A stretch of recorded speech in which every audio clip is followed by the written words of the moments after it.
47 days to go from the time I ordered to the time I had a working saw. December 27th, a couple days after Christmas, we went down and ordered the saw. They told me it was not something they keep in stock, so we'd have to special order it. And with the holidays being over New Year's, it would probably take about 3 weeks. January 13th, the original saw shows up. The next morning, we found out it was broken. After a little bit of frustration and a couple of phone calls, we decided it was best to just take it back, return it, and we'll exchange it for a new one. I'm cautiously optimistic. They say it's here. Let's go find out. To everyone that commented, we're gonna check it in the store before I drive 30 minutes home with it and do all of that again. But this one, I don't know if they were special like delivery, but the box is like as perfect a box as I've ever seen. So I'm feeling good about this one. John assures me it's right. And everyone that's been giving him shit, it's not John's fault. He's awesome. Woodcraft Pittsburgh, still love them. It looks like it's in there. It looks right. When we got it off the table, I noticed that it was like a little bit crooked, but I think somehow I'd like convinced myself that I'd seen somewhere that like it was in like a shipping mode or something and it just needed like clicked up. Yeah. And then I put the knob on and I was like, man, this is weird. And then I was looking at the instructions and it was like, crank the blade up or whatever, like was the next step. And it was like clearly not possible to do that. And so I looked online and I'm like, maybe I'm just missing something. And no one else's video showed. Yeah. I was like, shit, this is not good.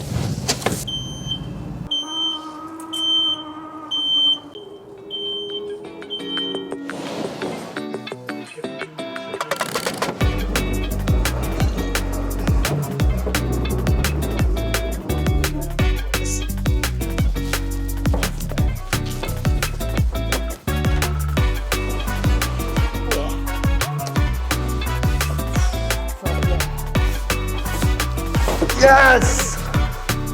It's here again. Yeah, we basically just like stood up the light end of it.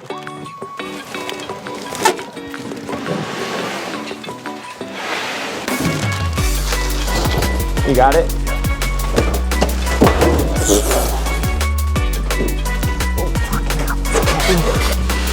Move that. Double. So much oil.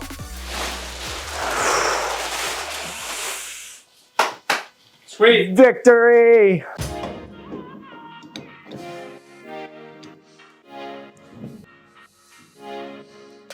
Woo! It works.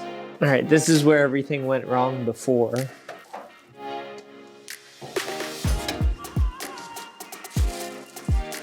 I started to say this the last time before things went terribly wrong right around this point, but the instructions are really awesome on this. Everything's like blister packed, exactly what you need when you need it. And it's all pretty clearly stated in the instructions.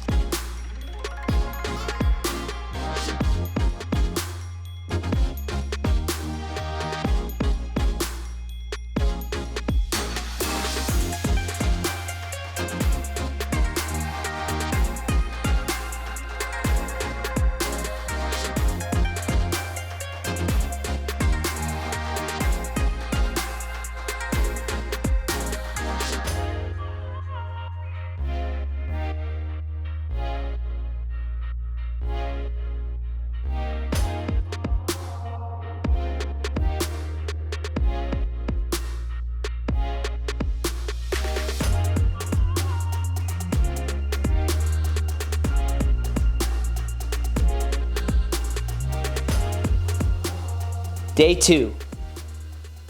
I got a lot of it done last night. I got the wings on it.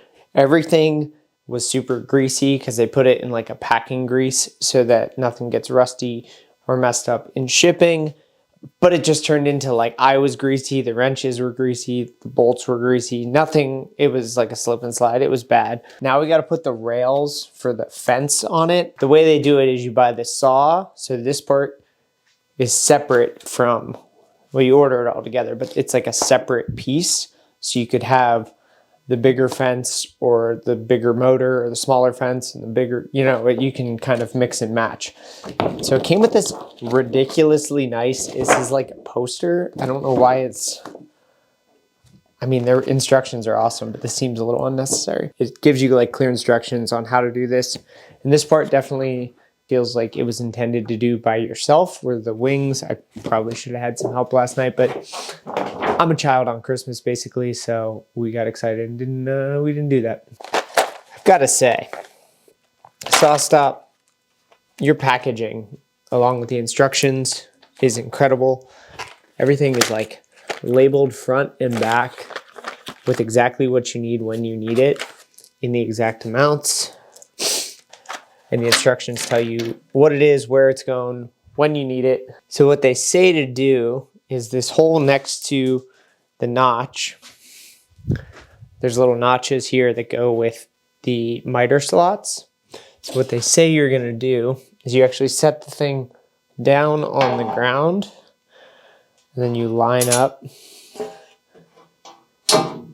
this hole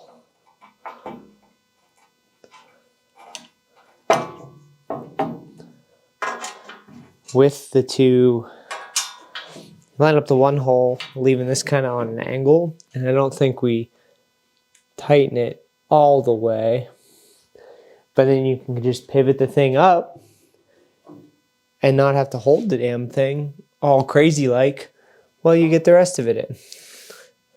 Set it on the floor, put the screw in, lift, put a second bolt in here.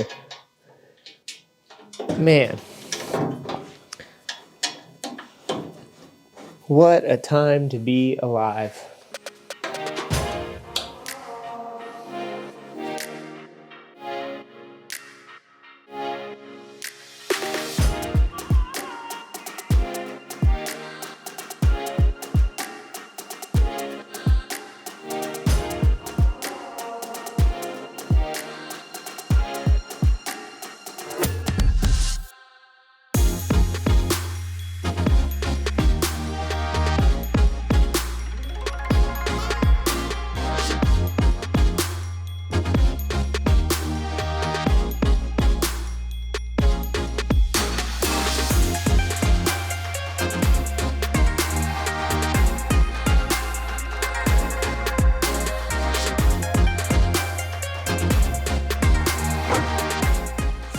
I went ahead and I fixed all of the electrical things. In the last video, I had some people give me some feedback on the electrical, referencing some National Electrical Code, I think is what the official term is.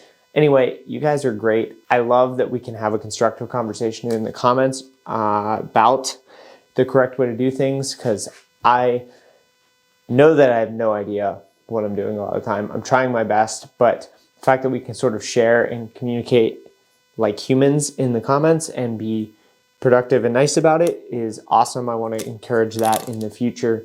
I don't ever want this to be a place where we're arguing and fighting. The YouTube comment section can be terrible, but for the most part, mine has been great, and I just want to say thanks for that. You guys are awesome, and I appreciate you all. Also, in the Discord, people have been super supportive and nice. If you don't know, I have a Discord. I'll leave a link down below, but there's a handful of people in there that are pretty active, and we like to talk shop, hang out. It's pretty cool, trying to grow that more. But all that to say, it is now time for the piece de resistance. Let's put the blade in this thing. Right now, I've got the 40 tooth carbide blade that comes with the saw. It shows the rotation of it on here, how to do it. But the teeth should always be facing you. Put the blade, or put the washer back on, and then the nut goes on. Comes with two really nice wrenches. One goes on this side, the other goes on the nut. Snug that down. Now the riving knife can go back in. It just has like a push down thing.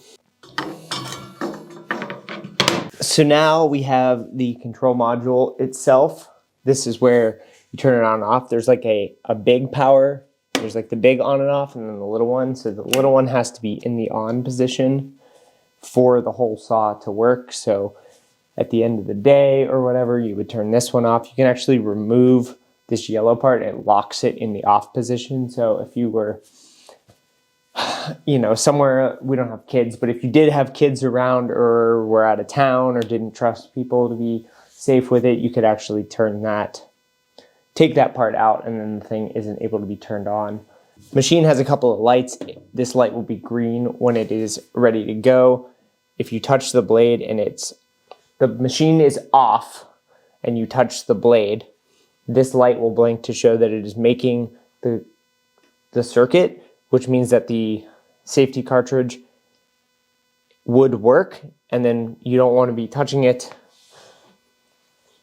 obviously when it's on, because that will fire the cartridge. But from everything I can tell at this moment, the blade is tight, the blade is in, this thing has been on, there's power to it. I feel like I should be over here for it. Ready? 3, 2, 1. Woo! Yeah!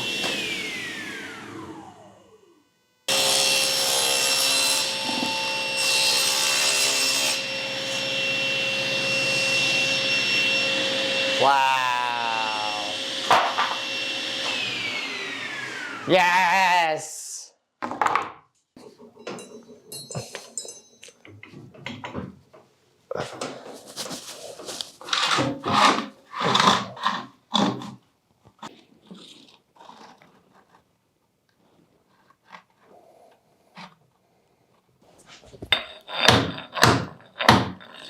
So I've got the saw level and as stable as it can be. I feel like I'm missing a part here that connects these little like stick legs together. I vaguely remember some sort of like triangulation type deal that's on other saws, but I don't remember seeing anything in the packaging. Hopefully I didn't throw it away or something.